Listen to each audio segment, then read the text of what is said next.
Stretch, man, welcome. What's up, my man? How you doing today? Good. How you been? I've been working, man. I've been good though. Real good. Everything seeming going in the right place, going the right way. That's good. That's good to hear, man. So what would you say is your biggest motivation?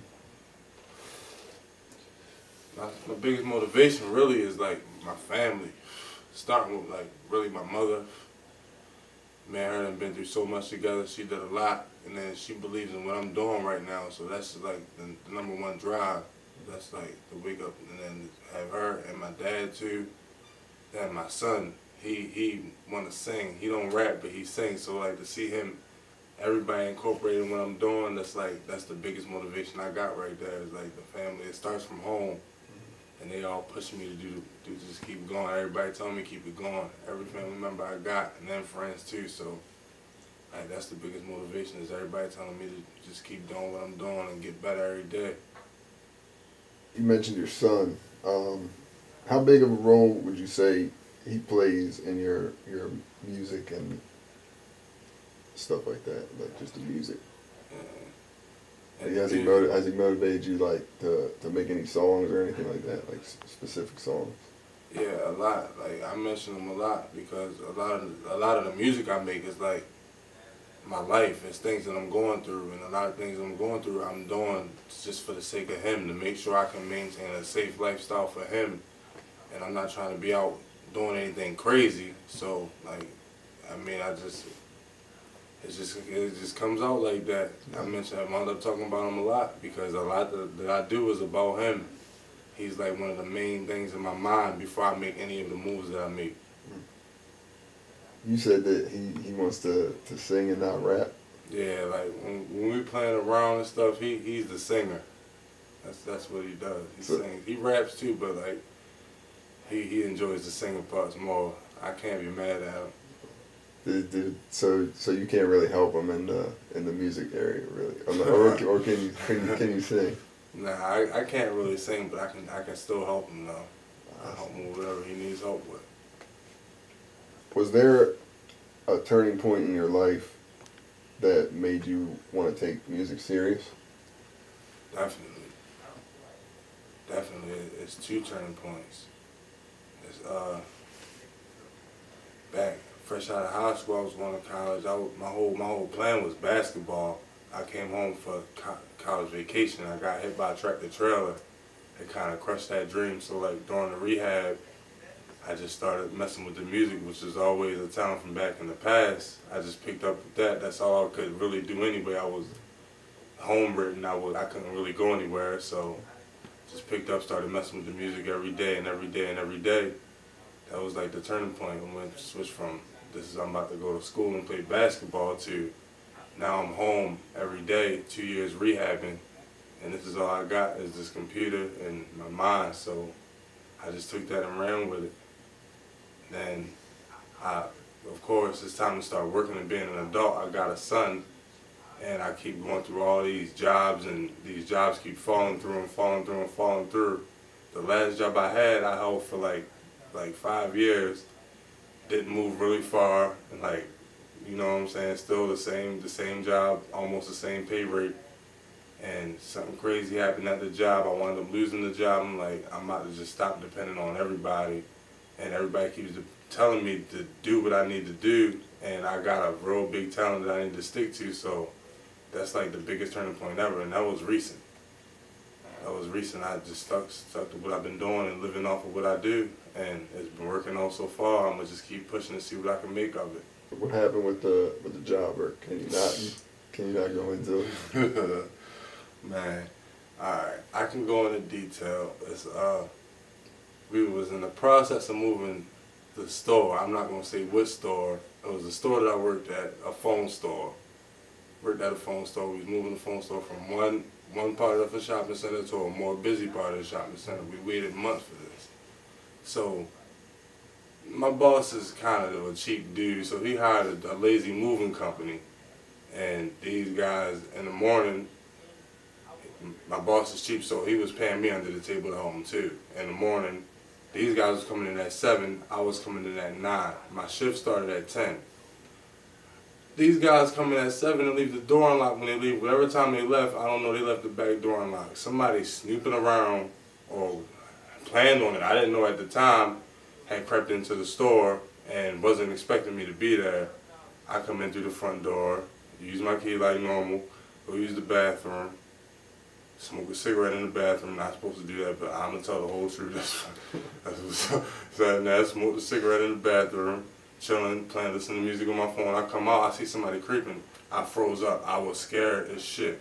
I ain't gonna lie, I was scared. So I just didn't know what to do, and I didn't know who it was and what was going on. So I just grabbed him, I ran up on him and grabbed him and barreled him so he couldn't move his arms or anything. I'm like, yo, what's going on? What you doing in here? Who let you in here?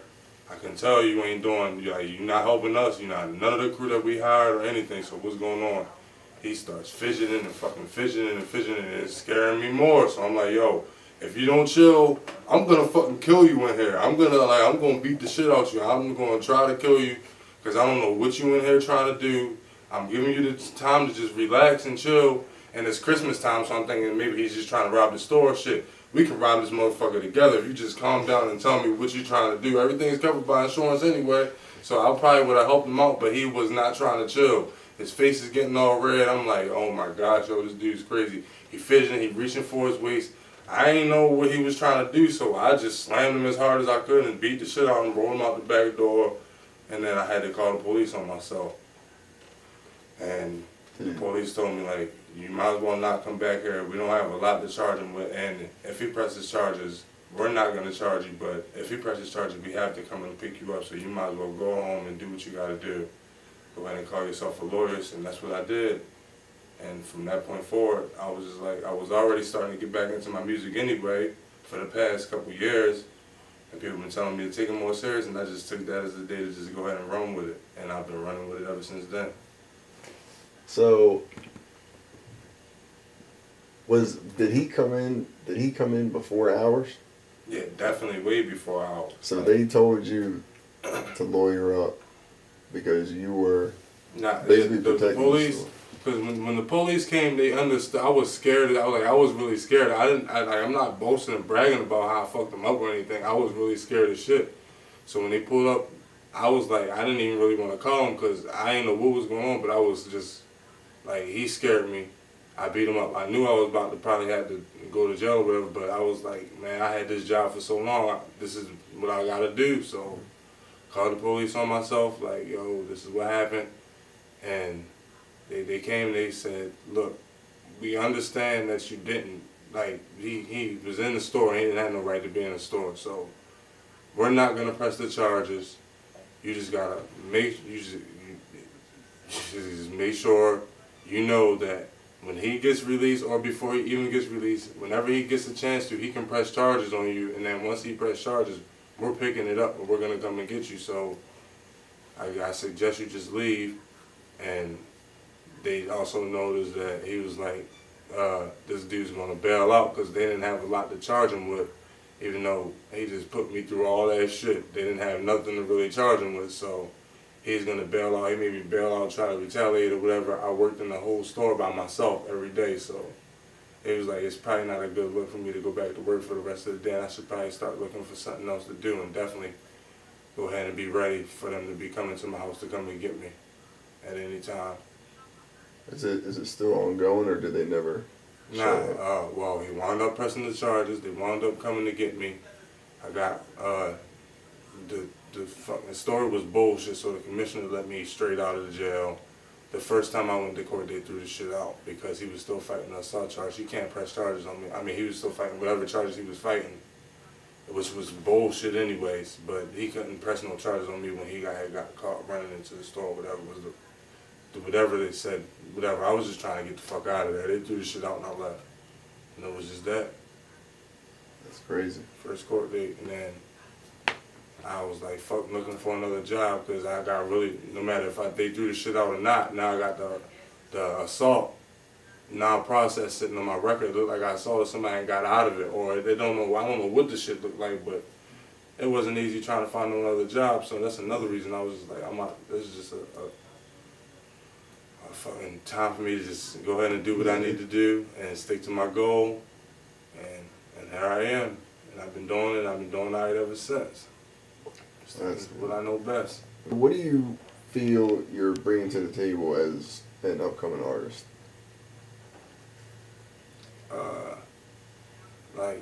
I feel like it's the unknown. It's unknown and untold stories of people that was like there, but I'm not boasting and bragging like I was there and I was the man. I'm boasting and bragging like I'm there. I can tell you exactly what I seen, and I seen a lot of shit, and I'm around to tell you about the shit that I seen because I would not just say I was better than anybody, but I was kind of smarter than the rest not to entertain certain things. So now I come back and I got the story to tell about a lot of the shit that I done saw, and it's a real story. None of it's fake. That's another thing. It's authentic. It's real. I'm not boasting, not bragging. It's not exaggerating at all. And I feel like it's just me. I got a story to tell, and I got plenty of them. So is any of the situations we just talked about, is that on the, do you talk about that at all on the album you just released? Nah, because there was so much shit going on with the police, I didn't even want to talk about the shit at all for real. I just kind of moved forward and just kept working on music every day. Okay. Basically, I just left that shit alone until it came. I was leaving my music alone to go deal with that shit just hoping for the best on the way there. And thank God the best came of it. Just saying, just keep going and do what you need to do. Just keep inspiring me to go harder. Can you tell us a little bit about the album you just dropped though? The Johnny Cage album, man, it's like, I'm me, so I wear dark shades everywhere I go. Everybody like, why you always got them dark shades on? It's dark outside, ain't no sun nowhere, but that's just like, that's me. And I got that from Johnny Cage, originally, like Mortal Kombat. I'm a big fan of it. I've been playing Mortal Kombat since I was like 5, and my favorite player is Johnny Cage, and one of the main reasons is because he was flashy.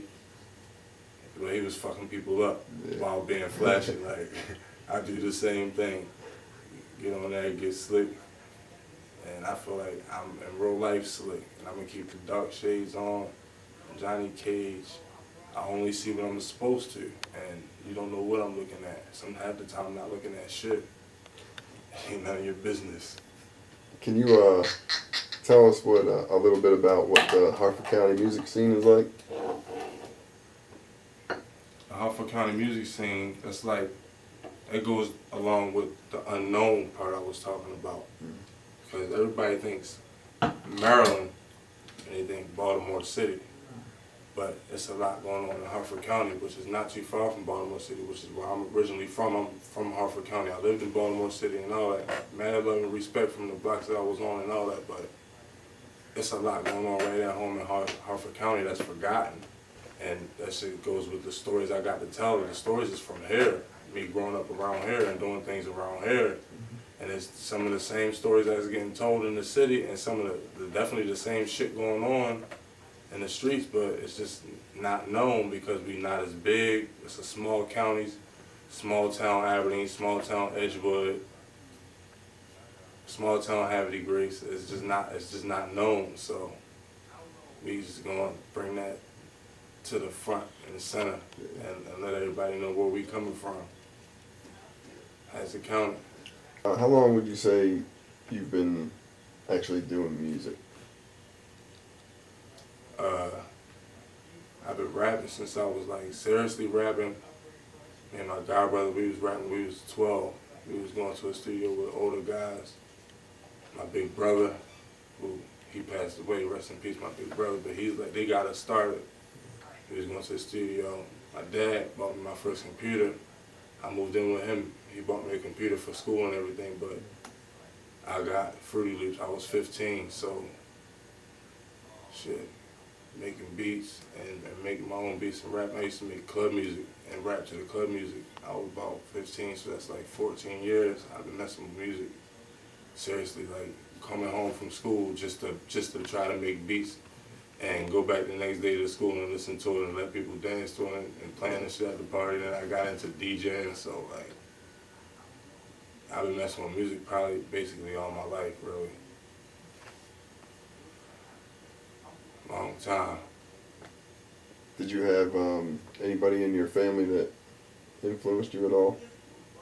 Like, was anybody in your family musically inclined, I guess you can say? Not really my immediate family, but I got cousins that rap. My cousin Flames, like, and he's still with me today. Like, that's the main cousin that got me going, and he's a live wire. But back in the day, I used to be watching him, and he knows we used to be rapping back.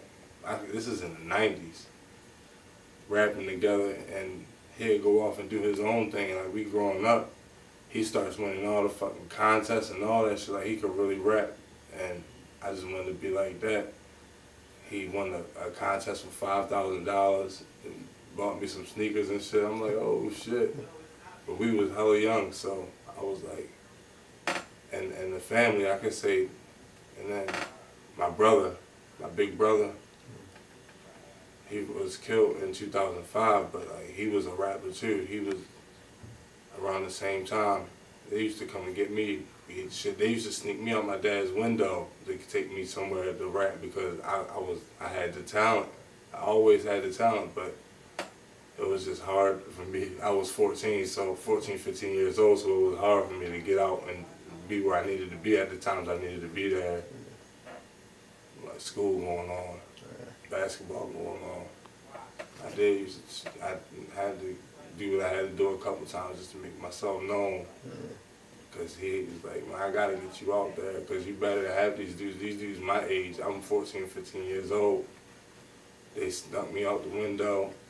Like 3 weeks in a row, we going all the way in the city to this place called, I think the Cheetah's place. I don't even remember what the name of this place was. And I'm battling, they putting money on me, and I'm winning. They giving me money on the ride home. I'm going to school. Like, yo, you will not believe what I just did last night. Talking to a couple of my homeboys, and it just started from there. What was your life like before you started doing music? Recently, my life was like, there's never a time I wasn't doing music, honestly. Really, honestly. Like, it was always doing something and then doing music too. If I was playing basketball, I was coming home and playing music at the basketball or rapping on the bus. And then, as I told you, like I just got my first computer and the beat machine and all that. I was 15, so I was already making the beats and stuff. Now that turned into DJing real quick. Turned to me DJing a couple of the spring bash. I'm in school. I'm the student DJing the school party. The '07 graduation party. I graduated in '06.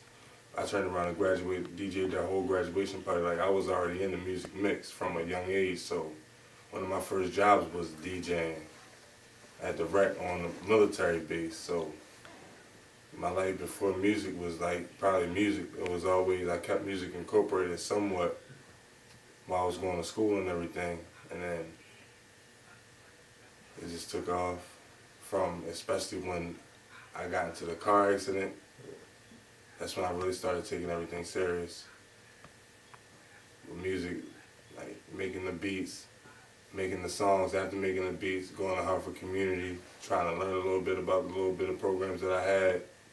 Did you have a DJ name? Yeah, everything was All-Star. All-Star. My squad was the All-Stars. I was All-Star. It was All-Star. I'm All-Star Stretch. My homeboys, All-Star such and such. And this and my little homeboy Meech was like my main run gun. My young boy, All-Star Meechy. Max, KC. Rest in peace, my homeboy Tim. He wound up actually passing away in the car accident that I had. And I just don't like to talk about that too much though. But yeah, we was a squad though. We was the dudes to be in the parties, dancing to our own stuff, making our own stuff. And we was just cooler than everybody else from a young age. Recently, you worked with C-Biz. Um, what role has he played in your journey, in your music journey so far?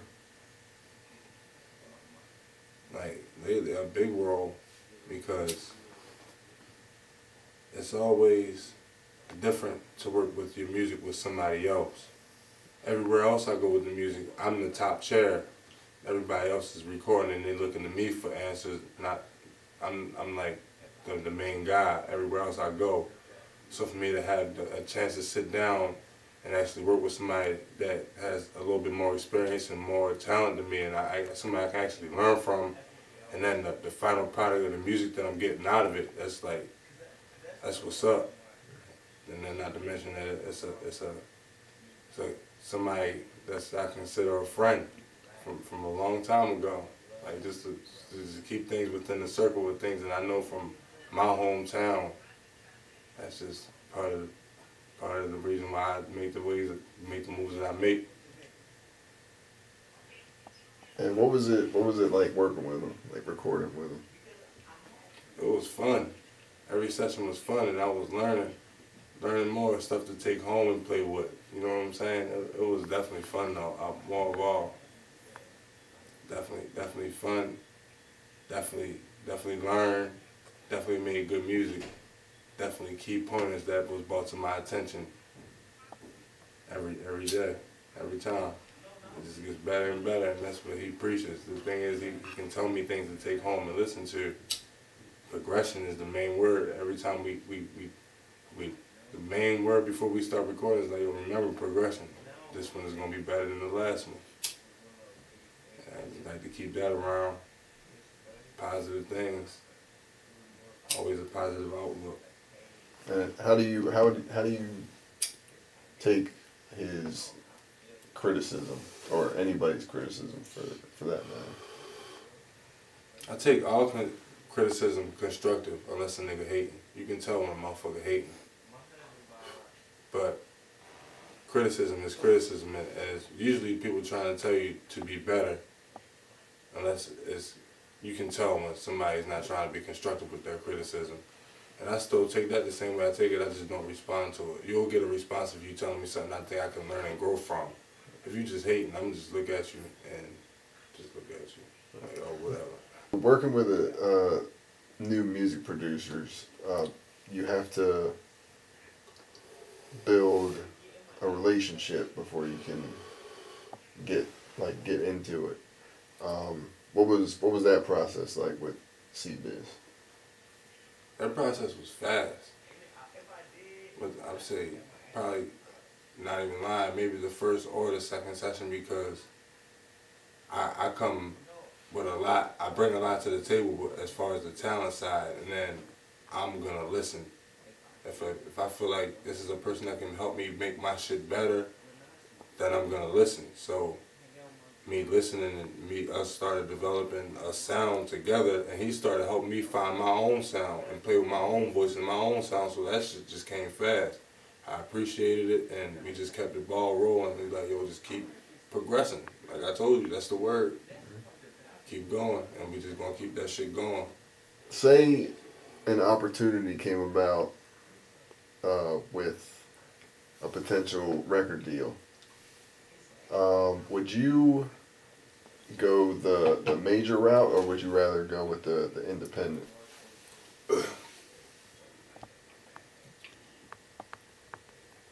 I'm leaning towards independent. Why is that?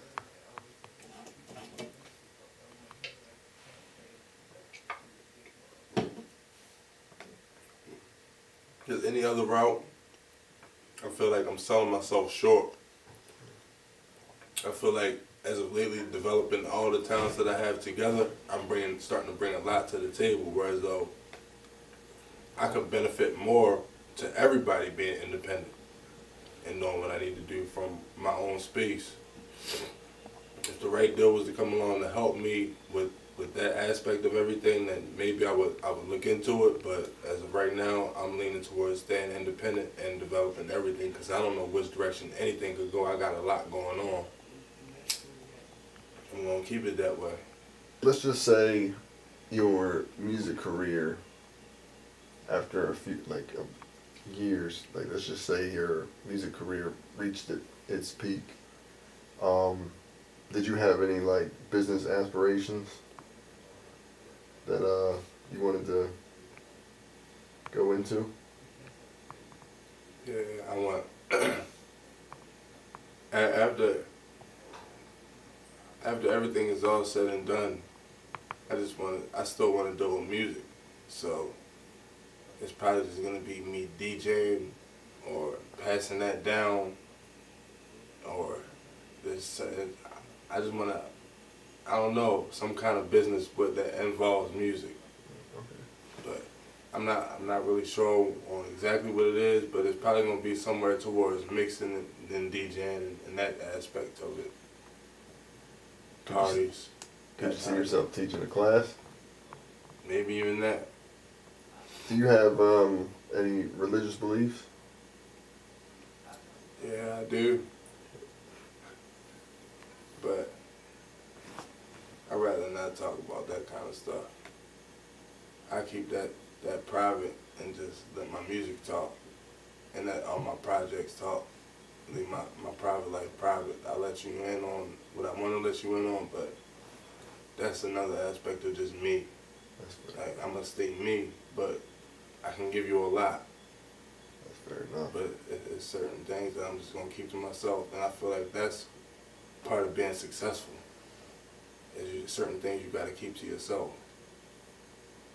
That's fair enough. Would you say God plays a role at all in your Definitely. Yeah. Definitely. God first. Definitely that. Is there any local talent that you would like to work with, and once you get to the peak that you want to get to, is there any majors that you would like to work with? Yeah, definitely. As far as local talent, I'm working with a lot of local talent because, like, when I'm not rapping myself, I got a studio open.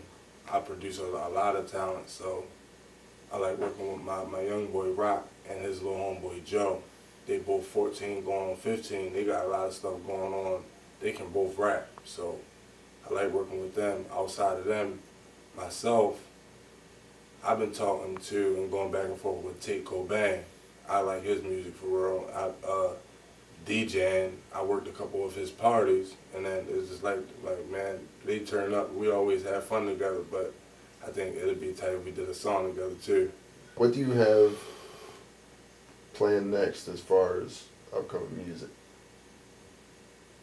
Upcoming music. Yeah. Next, I got a CD coming out next. I got a CD coming out next month. It's a compilation CD of me working with everybody else that I was just telling you I've been working with. It's a few artists I've been working with.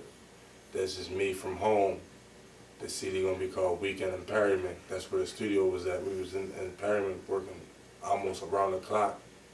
Sometimes I work 3 days out for 3 days, like no sleep.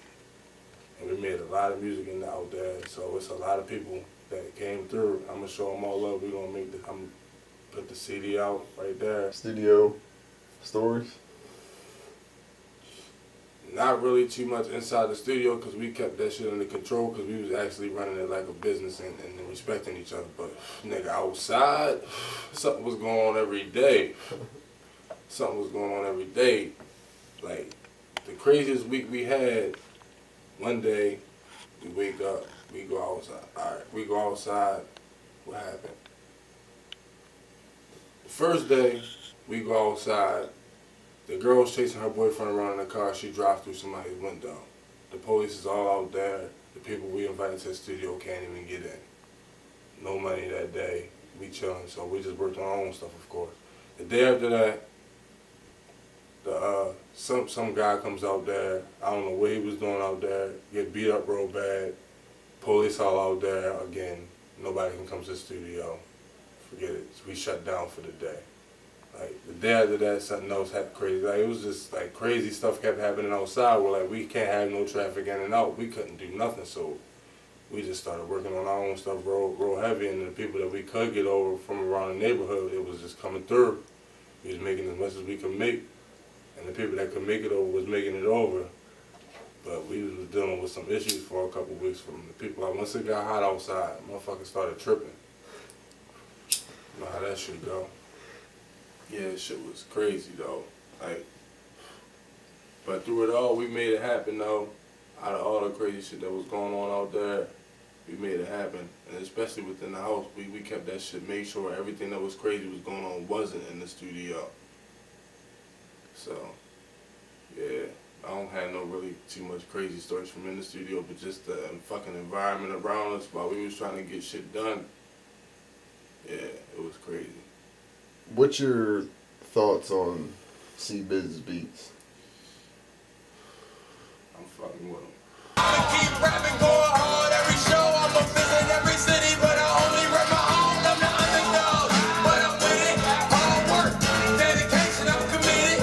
Don't shade, all the haters is invisible. Don't play. I like C-Biz's beats. They definitely different.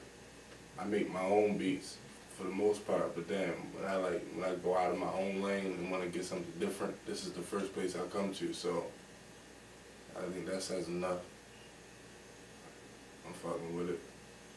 Have they inspired you before to make? Definitely. Just especially the quality, the time he takes and the quality make you want to sit down and think about what you putting in the streets after you hear somebody sit there and take as long as they take and make sure everything sounds as good as it sounds. Like, there's nothing but respect, and then you got to take it and run with it, and you learn from it if you're somebody like me. And I'm learning from it. Then they hot beats too. Look, my God protected my body through all my flaws and mistakes. Got the heart of a killer.